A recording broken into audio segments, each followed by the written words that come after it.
What is up, Coaster Conquerors? It is me, Austin, here with my girlfriend, Ariana, and we are at yet another Japanese amusement park.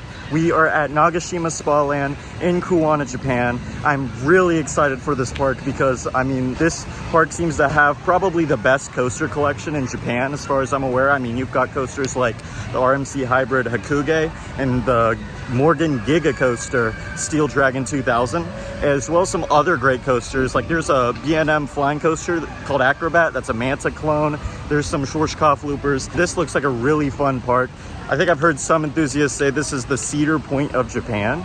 So I'm really excited to experience this park. You excited for our park visit today? I'm very excited. Yeah, let's go.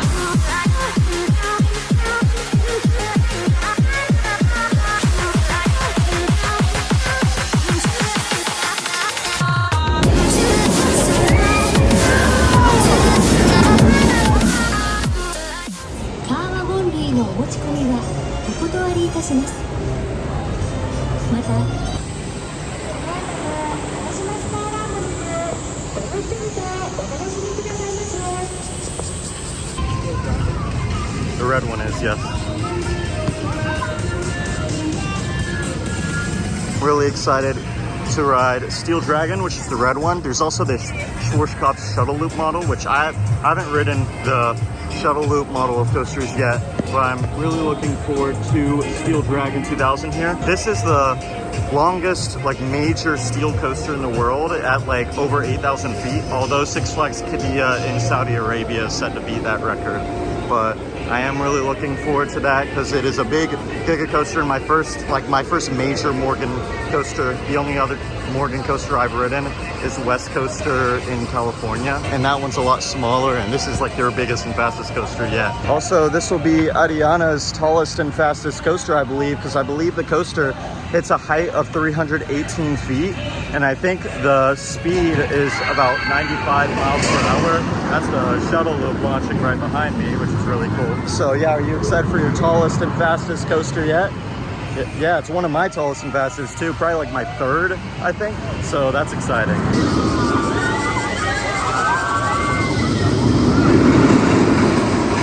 This is also a cool looking coaster. It's a Schwarzkopf looping coaster here. From what it looks like, reminds me a lot of the now defunct Scorpion at Busch Gardens Tampa, which I thought was a really underrated ride at the park. So hopefully I can get to ride this ride also. This park just looks like it has an absolutely awesome coaster collection. I'm also really looking forward to this coaster, Hakugei, an RMC Hybrid here. I think I'm gonna ride this second. This is looking to be the best coaster in the park, but I do want to get that Steel Dragon credit first. I've originally anticipated this being the best coaster on my trip, but I feel like it's going to be hard to beat Age Nika now because that even beat Steel Vengeance for me. So really looking forward to that after doing Steel Dragon. The S&S 43 spin here. Really cool. I've only been on one of these models, the one at King's Dominion, which I thought was actually pretty fun. I know some enthusiasts hate on this model, but I thought it was pretty fun for sure. So hopefully I can ride this today.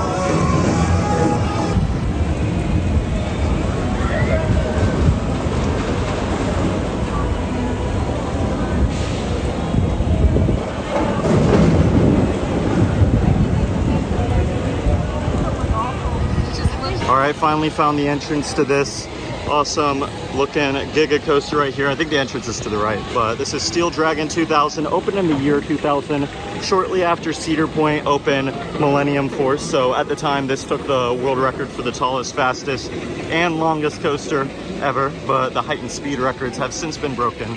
But this still looks really awesome right here, Steel Dragon 2000. And it's the biggest and fastest coaster in Japan, so let's go. Interesting thing about this coaster is that even though it was manufactured by Morgan, and usually Morgan coasters have their own Morgan coaster trains, in 2013 they actually replaced the Morgan trains with B&M trains, and they're kind of unique because normally the B&M Hyper and Giga trains are 4 across per row, 4 seats per row. This one's only 2 per row because of the way the track's built, so that's interesting. You excited to experience that? Yeah, let's go.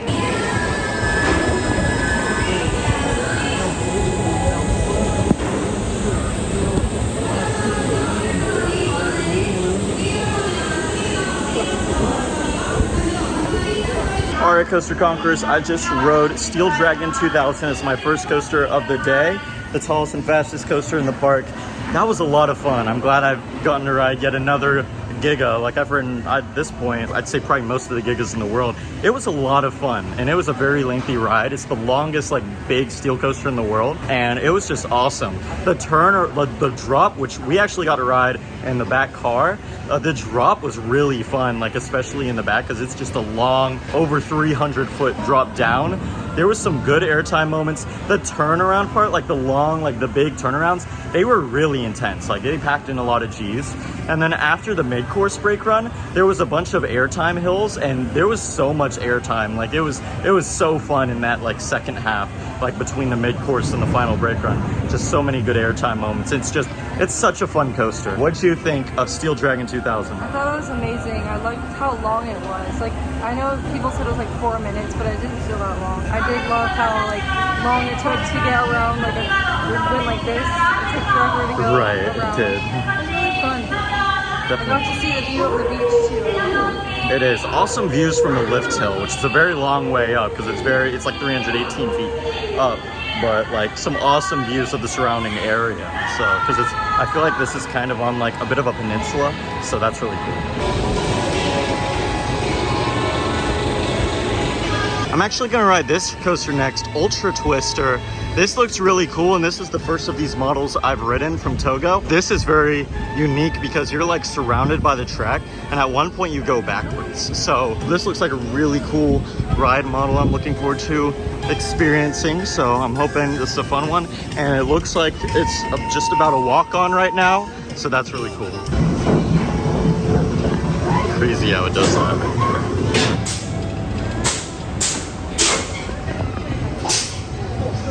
All right, y'all, I just rode Ultra Twister. This is what I have to say about this. It's a very cool, unique kind of ride. Like, I'm glad I got the credit. However, it kind of hurt my shoulders on the barrel rolls. Like, I'm not gonna lie, or the inline twist, whatever you call it. But the inversions kind of hurt my shoulders because there was like cushioning on like the restraint, like in the seat, and like my shoulders were constantly like going up against it. It was a pretty cool kind of ride. This is actually a Togo ride, so this is the third Togo coaster I've ridden, the second like major one, I'd say. So very interesting, but not my favorite personally. No, not my favorite either. Interesting. Yeah. What'd you say your thoughts are? I thought the twisty part was gonna be smoother, but yeah, I felt like the restraints were hitting my shoulders. Yeah, I felt. We were going Yeah, I felt basically the exact same way. So yeah, hoping to get on Hakugei here soon because that looks like it will be the best coaster in the park. Steel Dragon 2000 was already awesome, so I'm really looking forward to Hakugei. Are you?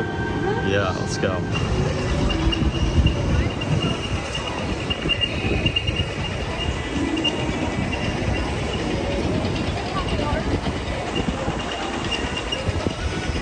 All right, coming up next is this RMC hybrid coaster, Hakugei. This actually looks like the best in the park. I was anticipating this being my #1 on the trip, but so far Ajaneka has beat like all the RMCs I've ridden, so this should hopefully be a close second here. So at least that's what I'm looking forward to for this one.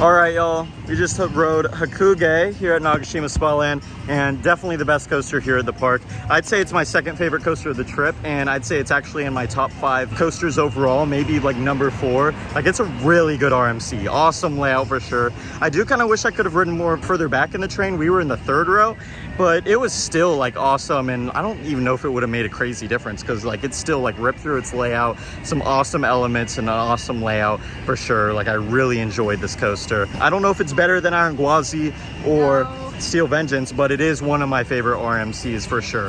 Hard to beat Janaica now though, because that coaster like beats all of my RMCs. Like I was kind of surprised by that one. But what do you think of that one? It was awesome. I loved how it resembled a wave, the way it was like the layout was and the way the coaster was made. Right. You can see the ocean at the top. It definitely was really cool. So I really enjoyed that. So hopefully I can keep getting some coaster credits in throughout this park visit. All right, now I'm about to ride Arashi. This is the second SNS 40 free spin I've ridden. The first one I rode was Tumbili at King's Dominion. You can check that out in my King's Dominion vlog. It was from like 3 years ago. But I'm really excited to ride another one of these.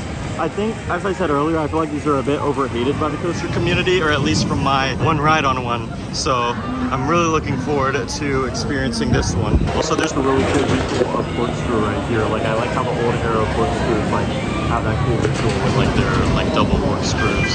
So I will say, I think it's so interesting like about these clone like SNS 40 free spin models is that there's so many of these, but there's not much of like what existed with like the original 40 coasters with like Janaica and X2 and Dynaconda. Like SNS only made 2 of those, and then Aerodynamics started out with the original with X2. Like I feel like there should be more of those, because I mean after riding Janaica, like I miss my one ride on that coaster. Like seriously, that coaster was just so good. I can't stop like hyping it up. So like I kind of wish SNS had made more of those.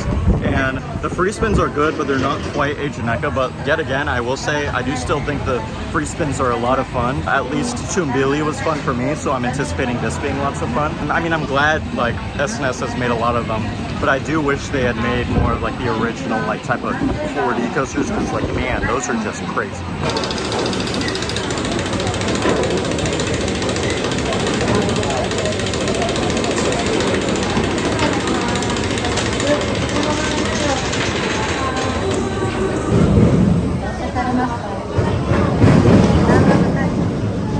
Alright y'all, I can barely see. The sun's shining on me. I should have brought my sunglasses. I think I left them in my bag that was in my locker. But anyway, I just rode. I keep forgetting the name of this ride for some reason. Arashi, that's what it's called. That was a very fun free spin. I did at least 2 or 3 full flips, which that was just awesome. And it was just wild, like with the flips, like even like right off the bat, I did a complete flip, and that ride is just crazy. That's just an awesome ride. What did you think of that ride? It was really fun, but it was a lot of flipping. It was, yeah, it can be a little much, but I really like the free spins. I just think they're just so crazy. I'm still getting used to them. Right, for sure.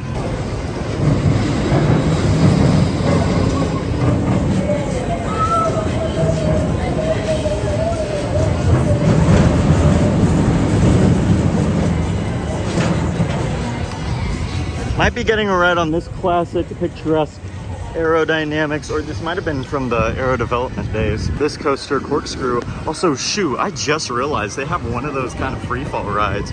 That would be a really cool one to ride, because I think like those are super rare now. So if I get the chance, maybe I'll get a ride on that.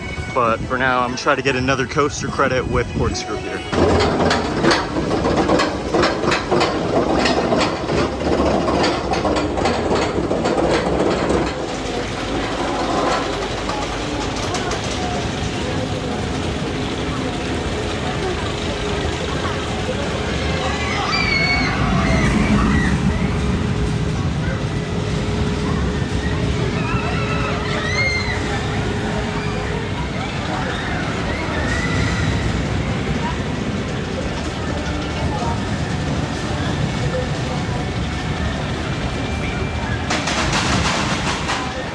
Just rode Corkscrew, which is a classic Aero coaster. I believe it's from the 70s. Like a lot of these were made in the 70s. It's a very short ride, pretty janky, but it's not like that bad. Like I didn't find myself like headbanging a bunch, but I was also keeping my head pretty firmly against the headrest, which is like something I always like to do on these old like Aero loopers. It was solid, but it was nothing crazy. It's just kind of your old school like Aero like Corkscrew that just has like a double corkscrew, and like that's like mostly it for the coaster. What do you think of Corkscrew? It was interesting, very short, but it wasn't horrible if you hold on tight and keep your head back.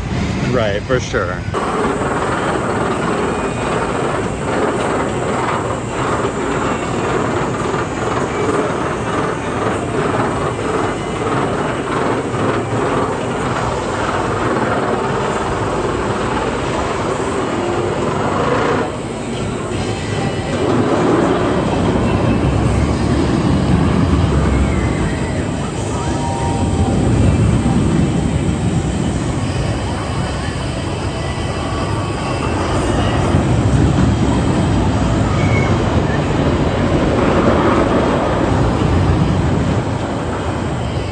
Looking to ride this coaster next. This is an old school Schwarzkopf looper called Looping Star. I think that's what like the coaster model is called. I believe this opened in the early 80s, and it is a lot like one of the coasters at Busch Gardens that I wish was still operating, which is Scorpion, which I really like that coaster. So I'm looking forward to this one because this one looks very similar for sure.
Alright y'all, just rode Looping Star, and honestly, like, I thought that was a very fun, intense, old school Schwarzkopf looping coaster. I thought it was smoother than it looked. Like when I was watching like the POV footage and looking at it, it looked like the transitions were like really janky, but I didn't really find that like to be the case. Like I feel like it smoothly went through those transitions, and like the turns were in the loop. Like those were very intense. I might be the only one here who thinks that though. Ariana, what'd you think about Looping Star? Not that good? Yeah. All right, now I think I'm gonna ride this. It's the one B&M in the park, and probably the one B&M I'll get to ride on this trip, and that is Acrobat. This is actually a clone of Manta at SeaWorld Orlando, a B&M flying coaster. This coaster opened in 2015. Manta, the original one, opened in 2009. So this is definitely the newer one. And I'm really looking forward to this, seeing how it rides compared to Manta. It'll probably ride the same. I actually like its color scheme a little better, even if Manta has the more immersive theming, I believe. So this looks like a lot of fun. And it's one of the newer coasters in the park, so that's nice.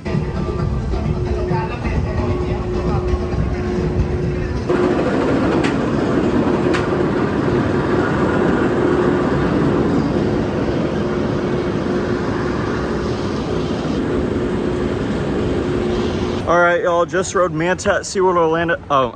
Acrobat at Nagashima Spa Land. And yeah, that was exactly like Manta. It's just less theming, less immersive. It's fun, but low-key I find Manta to be a bit overrated, and I can't say this is any better. It's pretty fun, but like, I feel like I just don't care for it that much. Like the pretzel loop, it is very intense, but in a way it's almost like a little too intense. And yes, I'm saying this right after riding a ride like Asianica at Fuji-Q, but that's just personally what I think. It is a cool layout though, like it definitely is. I can see why Nagashima got a B&M flying coaster with the exact same layout. Like it's still a fun ride. I'm just not as big of a fan of it as some people, like a lot of other people who've like ridden Manta might be. Ariana, what did you think of Acrobat? It felt just like Manta, and the layout is very similar. And we also went through like the water area and then splashed the water up. Yeah, that little splash down sort of. It was nice. It definitely was. It was better than the other ride that I went on because I hit my shoulder blade. That wasn't fun. Yeah, yikes. I'm sorry about that.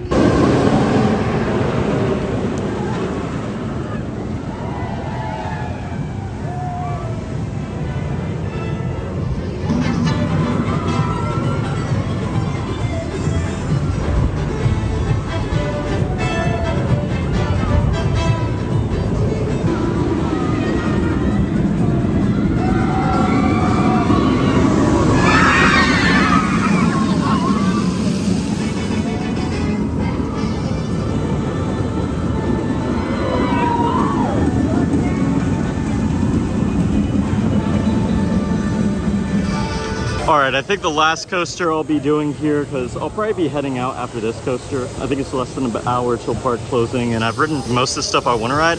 But there's this one last coaster I want to hit. It's called Shuttle Loop. It is a clone Schwarzkopf Shuttle Loop model, and I haven't ridden one of these. These are actually like kind of like a little endangered, like they keep closing. But this one's still up, so I'm looking forward to the credit.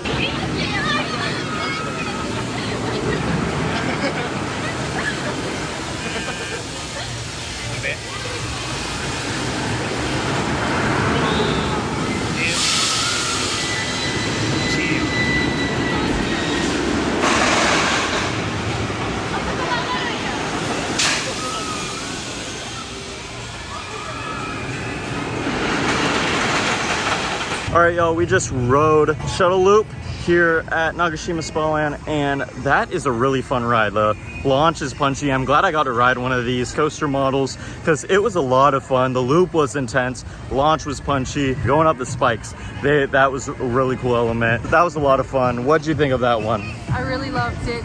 I think that was one of my favorite rides in this park. Yeah, I had a couple favorites. So we have Hakugei, that was really good. Definitely was. Steel Dragons, #1. Hakugei. Really? And then Shuttle Loop. All right, yeah. I think for me, I'd probably say Hakugei is probably my favorite here. Steel Dragon is second. I actually really like Steel Dragon. Like I even find it to be a bit underrated. Like that was a really fun Giga coaster, and it's a long ride. And then I don't know what my third favorite is. Like there's some coasters I really like here. It's got to be one of the Schwarzkopf for me, either Shuttle Loop or the other one, Looping Star. Yeah, I'm not fully sure. But, oh, I also really liked the SNS 40's free spin. That one was a lot of fun too, which I know a lot of coaster enthusiasts don't care for SNS 40 free spins, but I think they're just so wild and so fun, especially the one here. So overall, I really like this park. Compared to like Fuji-Q Highland, I feel like the things that Fuji-Q was really lacking in, this park like fixes those things. Like seriously, this park probably has the best coaster collection of any park in Japan. I mean, it's just a stacked lineup of coasters. It's really good. I'd even compare it to like Cedar Point with its coaster collection. It's actually, visiting here kind of reminds me of that visit. I mean, even though there's a lot of differences, like this really does feel like the Cedar Point of Japan. Like I love the park atmosphere. I love like all the different coasters in the park. I love like all the music that plays in the park. I think that is also really cool. I feel like Fuji-Q lacks that a bit. And yeah, I think the parks run better. Like operations are, I'd say, a good bit better than, like not all of them have had the like fastest dispatch times, but I'd still say operations here are better than at Fuji-Q. So yeah, I just love this park. This might even be one of my favorite parks that I've been to, just because like I love parks that prioritize like the big thrill coasters, and this park certainly has a great collection of them. What do you think of our park visit today? I agree with you. I really think that this park made up for Fuji-Q. I loved H9, but I just feel like, I don't know, the overall like the vibe of the park was just kind of gloomy that day. The weather wasn't that great. It was. That was another thing. It wasn't extremely hot though, which was good. Yeah. But I just feel like some of the coasters were a little janky. These old, but I really loved H9 and I liked some of the other ones. But I feel like this park just kind of overarches the other one. It really does. I will say, before I went to Japan, I thought that Hakugei was going to be my favorite coaster of the trip, and it was going to like be my favorite coaster in Japan and like one of my favorites. But I will say Fuji-Q does have the better top coaster with a Janica. Like I can't believe that Fuji-Q has a Janica, but like a park like this doesn't. Although I will say Janica really does help Fuji-Q's lineup. Like they still got some good coasters, but look at this park. This park's got just such a great coaster collection in comparison. This park was just awesome. But Hakugei was another really good one. It is one of my favorite coasters, but Janica does have that one beat. But anyway, that'll be all for this theme park vlog. I think this will be my last one, even though I only had like another one. So if you haven't already, feel free to check out my Fuji-Q vlog. I also hit a couple other parks in that vlog, like a couple small parks to get some little creds. So yeah, anyway, I hope y'all enjoyed this video. Be sure to like, comment, subscribe. Be sure to turn on post notifications to get notified of more theme park related content like this. And be sure to subscribe to my girlfriend's channel. I'll link it in the end screen. See y'all in the next video. Bye guys.